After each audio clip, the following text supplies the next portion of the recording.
UPS is making a bold bet, investing $120 million in 400 robots to automate unloading trucks.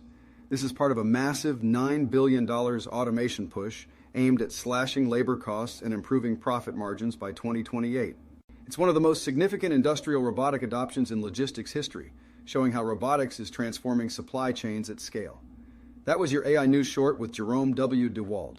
Stay ahead in the AI race. Leave your thoughts about, is warehouse automation the future?